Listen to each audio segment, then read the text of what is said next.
রাতে রাতে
श्री राधे श्री राधे श्री राधे।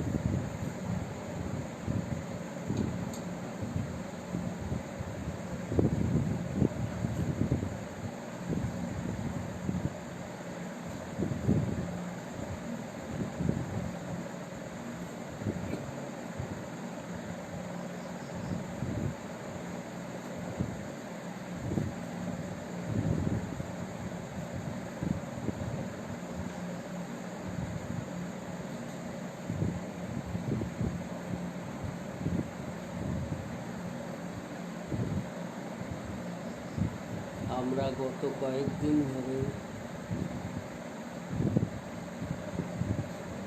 কলিযুগ পাবন অবতারী ভগবান শ্রীকৃষ্ণ চৈতন্য মহাপ্রভু সঙ্গে সনাতন গোস্বামী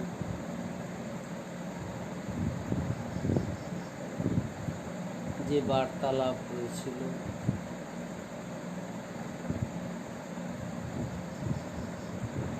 বারাণসী ধামে,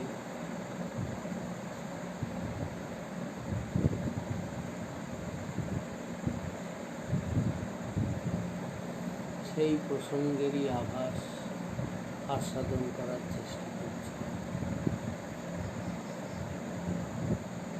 সনাতন গোস্বামী প্রভুকে 3টে প্রশ্ন করেছিলেন যে কে আমি, কেনে মোরে যারে তাপত্য, তা আমার পরিচয় কি এইটা খোঁজাই পরমার্থ পথের প্রথম প্রশ্ন, যে কে আমি তাকে জানতে হবে।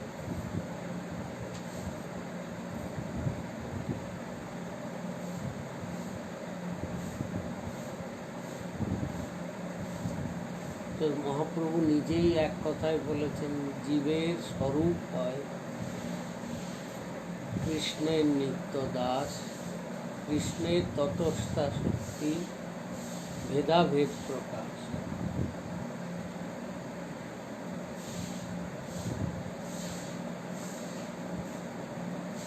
তো যে ভগবানের নিত্য দাস, আমার আসল পরিচয় আমি তার অংশ।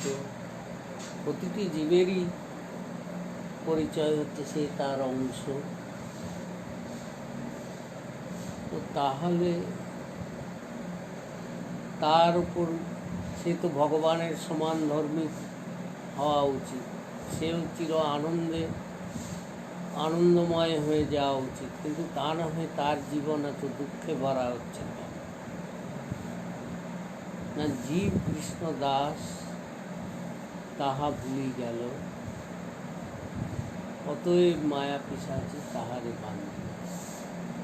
জীবের যে নিত্য স্বরূপ কৃষ্ণ দাস স্বরূপ, সে সেটা ভুলে গেছে, তাই মায়ার আক্রমণ তার হয়েছে। কৃষ্ণ ভুলি যেই জীব অনাদি বহি, অনাদিকাল ধরে জীব বহির্মুখ হয়ে রয়েছে, অতএব মায়া তারে দেয় সংসার। মায়া সেই জন্যই তাকে দুঃখ দিচ্ছে। তাহলে এই দুঃখ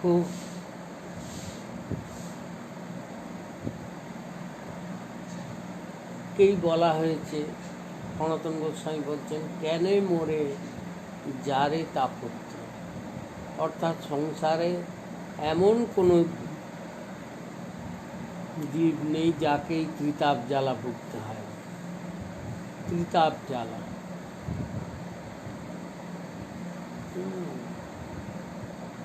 তাপ কি? তাপ হলো আমরা দুঃখ মনে করি। তো এই দুঃখ আসলে কি জিনিস? না, সুখ বলো আর দুঃখ বলো, সবই হচ্ছে কি কিছু মনের অনুভূতি, মনের কিছু মানসিক অনুভূতি। মানে এটা যদি সাইকোলজির দিক দিয়ে বিচার করা যায় তাহলে দেখা যাবে যে এটা মনস্তত্ত্ববিজ্ঞানের দিক দিয়ে দেখলেও দেখা যাবে কি সুখ দুঃখ আর কিছুই না, কিছু অনুভূতি। যে অনুভূতি আমাদের কাছে কাম্য, যে হ্যাঁ আরও হোক আরও হোক, তাকেই আমরা বলি সুখ।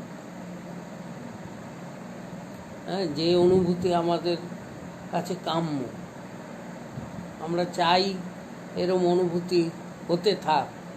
আর যে অনুভূতি আমরা চাই না, হ্যাঁ, যে অনুভূতি এলে মনে হয় কতক্ষণে রাত থেকে রেহাই পাবো, কতক্ষণে এই অনুভূতি যাবে, সেটাই হলো দুঃখ। যাহা মনকে চলে গেলেও তার জ্বালা জ্বলতে থাকে। তো এই যে জ্বালা, এটাকে 3 ভাগে করা হয়েছে।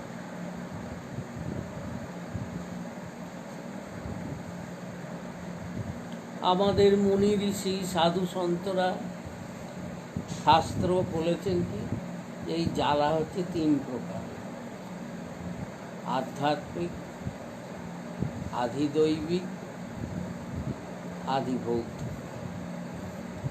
অর্থাৎ জীবনের দুঃখ কষ্ট কীরকম?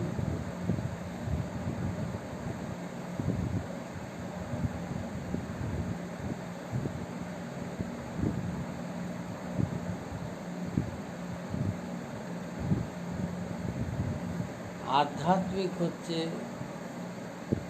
মানসিক কষ্ট, নিজের মনকে ব্যথিত করে রাখে যে কষ্ট, সবসময় মন দুঃখী হয়ে থাকে যে কষ্ট, সেটা হচ্ছে আধ্যাত্মিক। সেটা বাইরের থেকে আসে না, সেটা নিজের মনের মধ্যেই আসে। আর আধিদৈবিক মানে শরীরে রোগ জ্বালা হলো, হ্যাঁ, কষ্টটাকে নিজের ভেতরেই মনে মনে কষ্ট হতে থাকে, তাপ ভোগ হয়, তো সেইটা হচ্ছে আধ্যাত্মিক। এর অনেক বিশদ ব্যাখ্যার বিষয়। আমরা খুব সংক্ষেপে এটা শ্রবণ করব, কারণ মহাপ্রভুও বেশি বিশদে যাননি। মহাপ্রভু যেসব বিশদে গেছে সেগুলোও যা আমাদের পক্ষে মুশকিল।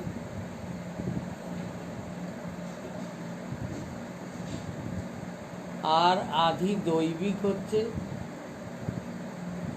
দৈব দুর্ঘটনা। আমাদের প্রত্যেকের জীবনেই আসে নানানভাবে দৈবিক দুর্ঘটনা। এই যে এখন যে চলছে পরিস্থিতি, এটা কি দৈবিক দুর্ঘটনা? আধিদৈবিকতা। কোথা থেকে উপদ্রব এসছে, সারা বিশ্বকে তটস্থ করে রেখে দিচ্ছে। এ হচ্ছে আধিদৈবিকতা। বা কেউ যাচ্ছে রাস্তা দিয়ে, মাথার উপর গাছ পড়ল, এটা তো ঠিক কাম্য নয়, নির্ধারিত নয়। হঠাৎ কোথা থেকে একটা গাছ এসে পড়ল, কি বজ্রপাত হলো, এই সবই হচ্ছে আধিদৈবিকের মধ্যে পড়ছে, দৈব দুর্ঘটনা। মানুষ চায় না, কিন্তু তবু তার জীবনে এগুলো আসে। কার কখন আসবে কেউ বলতে পারবে না। হ্যাঁ, তো আধিদৈবিক। আর দ্বিতীয় হচ্ছে আধিভৌতিক, মানে যে কোনো ভূতের দ্বারা, কোনো প্রাণীর দ্বারা। হ্যাঁ, রাস্তায় তুমি চলছো, একটা কুকুর এসে ঘ্যাক করে কামড়ে, হ্যাঁ, কামড়ে দিল, নাও পেটে ইঞ্জেকশান নিতে থাকে। কোনো প্রাণীর দ্বারাও কষ্ট। হ্যাঁ, সাপ এসে কামড়ে দিল, কি শুঁয়োপোকা গায়ে ঘুরতে লাগলো। হ্যাঁ, তো এইগুলো হচ্ছে আদি ভৌতিক তাপ। তো এই ত্রিতাপ জ্বালা জীবকে সদাই জ্বালাচ্ছে নিরন্তর।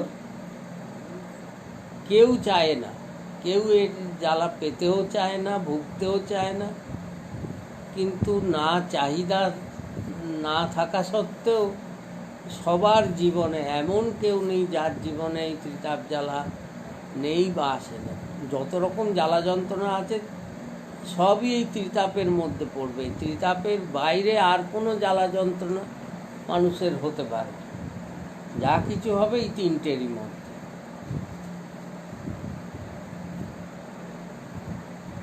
এখন আমরা প্রথমেও বলেছি যে এই জ্বালা যন্ত্রণাগুলো ভোগ করে কে? সব ভোগ করে মন। হ্যাঁ, মানে মনের মধ্যেই এগুলো অনুভূত হতে থাকে এবং মনকে পীড়িত করে। তো সেই মনটা যদি আনন্দে ভরে থাকে তাহলে হয় কি, এই বাহ্যিক জ্বালা যন্ত্রণা আসবে না এরকম বলা যেতে পারে না। কারণ নরদেহ ধরে যদি কেউ পৃথিবীতে আসে বা পৃথিবীতে পার্থিব শরীর নিয়ে আসে, তার জীবনে এইসব ঘটনা ঘটবেই, কিন্তু জ্বালা থাকবে। সেটার একটা উপায় আছে। হ্যাঁ, যেমন ধরো শরীরের রোগকে ভালো করার, কারুর ধরো দেহে চুলকানি হয়েছে, খুব পীড়িত করে এ রোগ, তো সেটাকে ভালো করার দুরকম উপায় আছে। ভালো করার দুরকম উপায় মানে একটা হচ্ছে বাইরে কোনো মলম টলম লাগাও, হ্যাঁ, কোনো নিম তেল বা মলম এইসব লাগাও। লাগালে হবে কি, সেই জায়গাটা প্রক্রিয়া হবে, ভালো হবে। কিন্তু ভালো হলেও তার বিষ কিন্তু জড় মূল তার থেকে যাবে, ভেতরে জ্বর থেকে যাবে, এক জায়গায় ভালো হবে আরেক জায়গায় হবে বা অন্য কোনো রোগে পরিবর্তিত হবে। কিন্তু একে দূর করার উপায় কি না, এই সবগুলো মূলত হয় কি করে, রক্তের দোষ। রক্তের মধ্যে যদি দোষ থাকে তবেই এইগুলো ক্রিয়া করতে পারে শরীর। তো রক্ত শোধন করার জন্যে সেও উপায় আছে, সেও ওষুধ আছে। হ্যাঁ, অ্যালোপ্যাথি বলো আয়ুর্বেদিক বলো, সব রকম ওষুধ আছে। সেগুলো খেতে হয়, সেগুলো লাগানোর ওষুধ নয়। হ্যাঁ, তাড়াতাড়ি তার ক্রিয়া হবে না। দীর্ঘ সময় ধরে যদি সেরকম ওষুধ খাওয়া যায় যে রক্ত শোধন হয়ে যাবে, তাহলে হবে কি, এই সব আর তখন এই চুলকুনি বেরোবেও না, আবার তার প্রভাবও হবে। তো সেই রকম আমাদের জীবনে দুঃখ ছিল, আছে, থাকবে। কারণ পৃথিবীতে জীব যতক্ষণ মায়ার অধীনে আছে তার দুঃখ আছেই আছে। কিন্তু সেই দুঃখের অনুভূতিটাকে যদি দূর করে দেওয়া যায়, হ্যাঁ, সেটাকে যদি দূর তো করা যাবে না, সেটাকে আনন্দে পরিবর্তিত করে নেওয়া যায়। তো সেটা কি করে করার উপায়, সেটা ভগবত আরাধনায়, ভগবত ভজনে। হ্যাঁ, তো আগে ভগবানের সঙ্গে সম্বন্ধ হবে। সম্বন্ধ হলে জানা যাবে আমার পরিচয় কি, কে আমি। না, আমার স্বরূপ আমি শ্রীকৃষ্ণের নিত্য দাস। হ্যাঁ, একমাত্র গোবিন্দের সঙ্গেই আমার নিত্য সম্বন্ধ, আর কারো সঙ্গে নয়।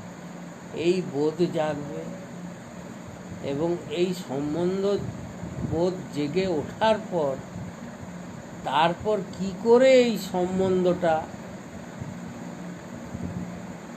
টিকিয়ে রাখা যাবে।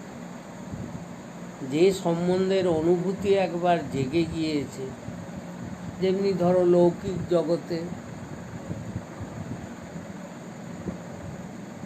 ছোটবেলায় কারোর সঙ্গে বন্ধুত্ব ছিল, খুব ঘনিষ্ঠতা ছিল, কিন্তু বড় হয়ে যে যার কাজে চলে এসছে, কারোর সঙ্গে কারোর দেখা নেই। যোগাযোগও নেই, কোনো ভুলেই গিয়েছে মানুষ। কিন্তু বহুকাল বাদে যদি কারুর মুখে শোনে তার কথা, তো শুনতে শুনতে হবে কি, তখন মনে পড়বে যে আরে ওর সঙ্গে তো আমার বহুকালের সম্বন্ধ, ওর সঙ্গে তো আমার খুব প্রীতির সম্বন্ধ। তখন হবে কি, মন ব্যাকুল হয়ে ওঠে তার জন্যে, তাকে দেখবার জন্যে, তার সঙ্গে মিলনের জন্যে। এটা লৌকিক, আর লৌকিক ক্ষেত্রে হয় কি, দুজনেই দুজনকে ভুলে যায়, দুই বন্ধু দুজনেই দুজনকে ভুলে যায়।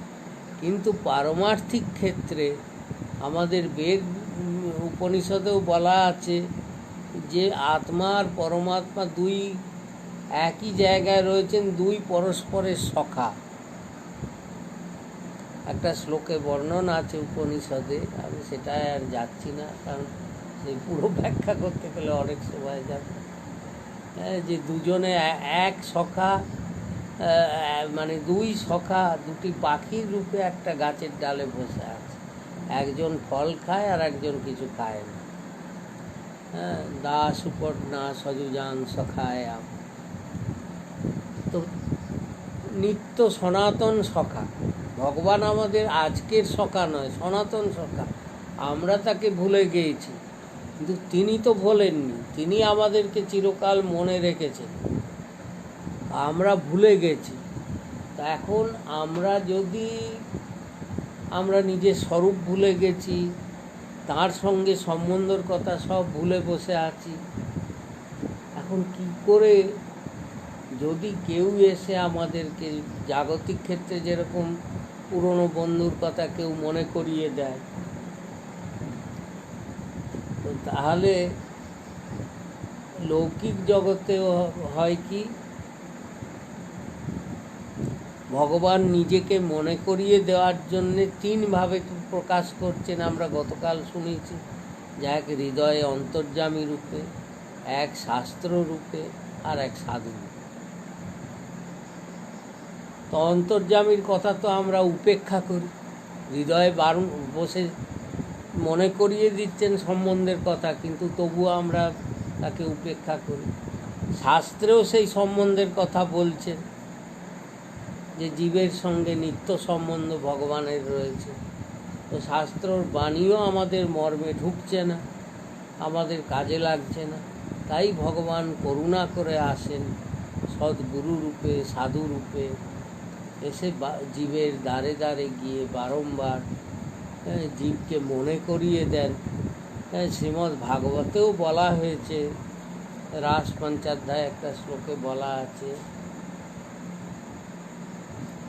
তব কথামৃতম তপ্ত জীবনম কবিভিড়িতম কলমশাপহম শ্রবণ মঙ্গলম শ্রীমদাততম ভুবি গৃহন্তি যে ভুরিদা জানা। তো এখানে বলা হয়েছে কি, শ্রবণ মঙ্গলম, মানে তার কথা যদি আমরা শুনতে থাকি, কোথা থেকে শুনবো না, যে সেই তাকে অনুভব করেছে, মহাপুরুষের বাণী, সাধু মহাপুরুষের বাণী। হ্যাঁ, এখানেও স্মরণ রাখতে হবে যে জগতের এই যে সাধু যারা ভাগবত পাঠ করে বেড়াচ্ছে, এটাকে একটা মানে কি বলবো, জীবিকা হিসেবে গ্রহণ করেছে। বহুজন এখন তো মানে এত ব্যাপক বেড়ে গেছে যে বলার নেই। কি নবদ্বীপে বলো, বৃন্দাবনে বলো, সর্বত্র সব শাস্ত্রীদের ছড়াছড়ি। তো এটা একটা জীবিকা হয়ে গেছে। আরে সুখদেবজি মহারাজ যদি এরকম দেখতে পেতেন, তাহলে বোধহয় আর ভাগবত কথা শোনাতেনি, যে তাঁর ভাগবতের আজ এই হাল হবে। এখন সুখদেবের মতো এই পরমহংস সংহিতা ভাগবত, সুখদেবের মতো মহাপুরুষ যারা, তারা অধিকারী ভাগবত কথা শোনানো। আর শ্রোতারও অধিকার হওয়া দরকার, পরীক্ষিতের মতো শ্রোতা হওয়া দরকার। অর্থাৎ যার মনে ভাগবতের কথা কীরকম, না ভাগবতে কি বর্ণনা আছে, না ধর্ম প্রজ্জিত কৈতব, মানে ছলনা বিহিত। ছলনা কি না চতুর্বিধ পুরুষার্থ, ধর্ম, অর্থ, কাম ও মোক্ষ। তো যার মনে এই 4 প্রকার কামনা আছে, বা এর যে কোনো একটা কামনাও আছে, কি ধর্ম হোক, কি অর্থ হোক, কি কামনা হোক, কি মোক্ষ হোক, মুক্তি পর্যন্ত বলা হয়েছে। মুক্তির কামনাকেও বলা হয়েছে কৈতব, ছলনা।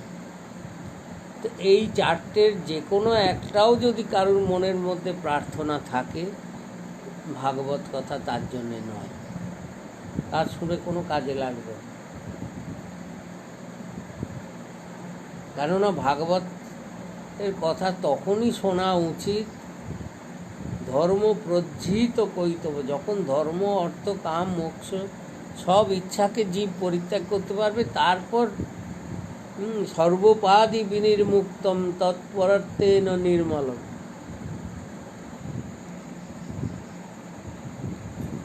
আগে সব রকম মনের থেকে এইসব চিন্তা দূর করলে তারপর ভাগবতী কথা রস আস্বাদন হতে পারে, তার আগে পর্যন্ত। কিন্তু ভগবানের কথা শোনাতে পারেন সেই রকম যিনি সাক্ষাৎ করেছেন, সাক্ষাৎ যার হয়েছে, সাক্ষাৎকার যার হয়েছে, যিনি দেখে বলছেন, যে মহাপুরুষ দেখে বলছেন। সুখদেবের কথা কি? সুখদেবের কথার বৈশিষ্ট্য কি না তিনি সাক্ষাৎ সেই বস্তু দেখে তিনি কথা শোনাচ্ছেন। তো যিনি দেখে কথা শোনাতে পারেন, যেমনি বৃন্দাবন আমরা দেখিনি, হয়তো অনেক লোকেই তো যায়নি, বৃন্দাবন যায়নি। তো যারা বৃন্দাবন চোখেই কোনো দিন দেখেন, তাদের মুখে যদি বৃন্দাবনের বর্ণনা কেউ শোনে, তো সেটা কি সঠিক হবে? যতই সে বই পড়ে, ভালো বই পড়ে, তার অনুভবে মানে বই পড়ে পড়ে একেবারে কণ্ঠস্থ করে নিয়েছে, বৃন্দাবনের যত ভ্রমণ কাহিনী পেয়েছে সব কণ্ঠস্থ করে নিয়েও যদি লোককে শোনায়, তাহলেও তার কথা কিন্তু সঠিক হবে না।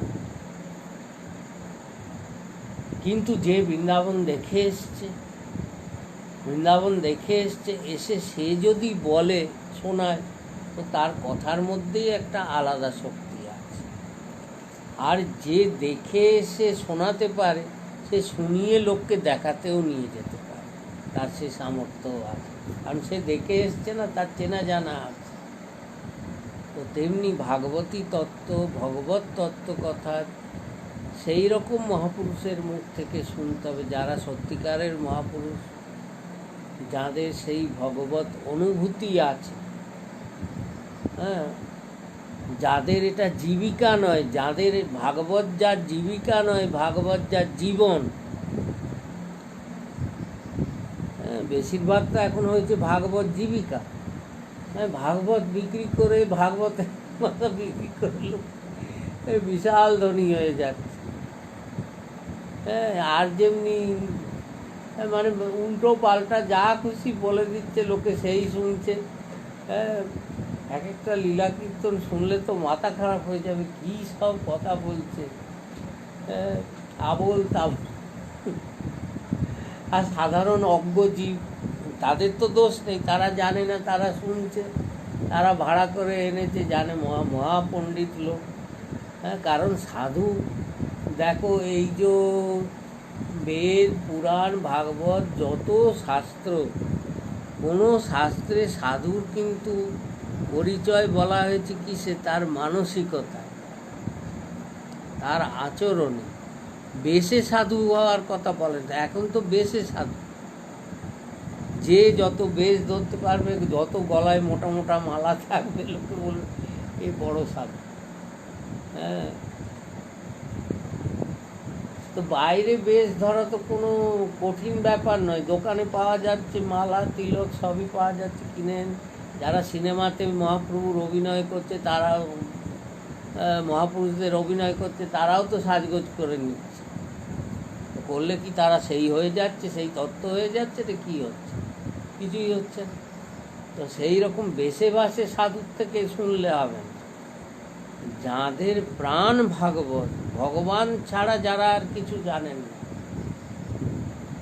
যাদের ভগবান ছাড়া আর কোনো লক্ষ্য নেই, তাঁরা যদি জীবকে শোনান তো তাদের কথা হচ্ছে শ্রবণ মঙ্গলম। তাদের কথা শুনলে যুগে যুগে তাদের মুখ থেকে যারা শুনেছে, যুগে যুগে তাদের মধ্যে পরিবর্তন। জীবাত্মার মধ্যে যত নিকৃষ্ট জীবই হোক না কেন, তার ভেতরে কিছু না কিছু আঘাত করেছে, কারণ তাদের বাণীর মধ্যে সেই দিব্যতা আছে, তাদের কথার মধ্যে সেই দিব্য শক্তির প্রকাশ আছে, কারণ তারা ভগবানের স্বরূপ শক্তির ভগবান কৃপা করে তাদের মধ্যে সঞ্চারিত করে দিয়েছে। সুতরাং তাদের কথার মধ্যেই ভাগবতী শক্তি আছে। তো তাদের মুখ থেকে শুনলে শ্রবণ মঙ্গলম হবে। এবং শুনতে শুনতে হবে কি, কহিলে না বোঝে কহ, শুনিতে শুনিতে সেহ, কি অদ্ভুত চৈতন্য চরিত,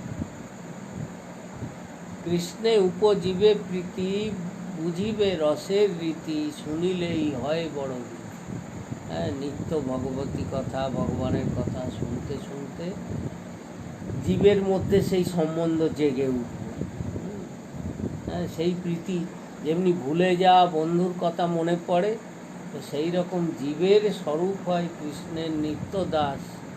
সেই স্মৃতিও জীবের মধ্যে জাগ্রত হয়ে যাবে যদি সাধুসঙ্গ করে, সাধুসঙ্গ নিত্য নিয়মে করতে পারে। তাহলে সেই করতে করতে সাধুর কৃপায়, মহাপ্রভু সনাতনকে কি বললেন, সাধু শাস্ত্র কৃপায় যদি জীব কৃষ্ণোন্মুখ হয়, দুজনের কৃপা কথা প্রভু বলেছেন, সাধুর কথা আর শাস্ত্রের কথা। সাধু কৃপা করবেন, আর সাধুর কৃপায় মানে কি, সাধুর মুখ থেকে কি বাণী বেরোবে। সাধুর তো কোনো নিজের কথা নয়, সাধু তো নিজের ঘর সংসারের গল্প শোনাবেন না লোক। সাধুর মুখ থেকে কি কথা বেরোবে, সেই শাস্ত্রেরই কথা। তো এই সাধু মুখে শাস্ত্র কথা শুনলে হবে কি, সাধু শাস্ত্র কৃপায় যদি জীব কৃষ্ণোন্মুখ হয়, সেই জীব নিস্তরে মায়া তাহারে ছাড়ে। সাধুর মুখে সেই কথা শুনতে শুনতে জীবের হয় কি,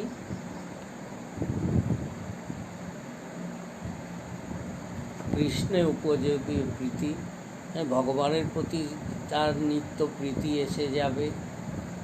সাধুসঙ্গ করার মাপকাঠি কি, দেখতে হবে যে সাধুসঙ্গ করার ফলে ভগবানের প্রীতি বাড়ছে। একটা সহজ বিচার, যে সাধুসঙ্গ করে গুরু সঙ্গ করে কী লাভ হচ্ছে। সাধু গুরুর সঙ্গ করার ফলে একটাই মাপকাঠি, দেখতে হবে ভগবানের প্রতি অনুরাগ আর সংসারের প্রতি বিরাগ, এই দুটো সমান তালে চলছে কি, অর্থাৎ সাংসারিক বস্তুর প্রতি আকর্ষণ কমে যাচ্ছে না বাড়ছে, আর ভগবানের প্রতি অনুরাগ বাড়ছে কিনা, সাংসারিক বস্তুর প্রতি অনুরাগ কমছে কিনা আর ভগবানের প্রতি অনুরাগ বাড়ছে কিনা। এই দুটো যদি মনের মধ্যে কেউ আত্মবিশ্লেষণ করার চেষ্টা করেন, তাহলেই বুঝে নেবেন সত্যিকারের সাধুসঙ্গ হচ্ছে কি হচ্ছে। যদি সত্যিকারের সাধুর সঙ্গ হয়, এই দুটো হবে, আর যদি তা না হয়, বুঝতে হবে গড়বড় আছে। সাধুর মধ্যেই থাক আর নিজের মধ্যেই থাক, গড়বড় থাক। তাই এই দুটোর একটা কম। তো প্রভু বললেন কি, সে সাধু শাস্ত্র কৃপায় যদি জীব কৃষ্ণোন্মুখ হয়, সেই জীব নিস্তারে মায়া তাহারে ছাড়া। সাধু শাস্ত্র কৃপা লাভ হলে জীবের হয় কি, তখন কৃষ্ণের দিকে, যে মুখটা সে মায়ার দিকে করে রয়েছে, কৃষ্ণ বলি যে এই জীব অনাদি বহির্মুখ, এবং এই বহির্মুখতার জন্যে অতএব মায়া তারে দেয় সংসার দুঃখ। আর সেই মায়ার দিক থেকে মুখটা ঘুরে যেই কৃষ্ণোন্মুখী হবে, সেই জীব নিস্তার, তখন তার জীবন থেকে দুঃখ সরে যেতে থাকবে। কেননা মায়ার প্রভাবে, মায়া আছে বলেই, মায়ার স্বভাবই হচ্ছে উল্টো পাল্টা করে দেওয়া, ভগবানের সামনে একটা পর্দা টেনে দেওয়া, হ্যাঁ, সত্য বস্তুকে দেখতে না দেওয়া, কারণ একমাত্র ভগবানই হচ্ছেন সত্য স্বরূপ। তো তাকে আবরণ করে দেওয়া হচ্ছে মায়ার ধর্ম।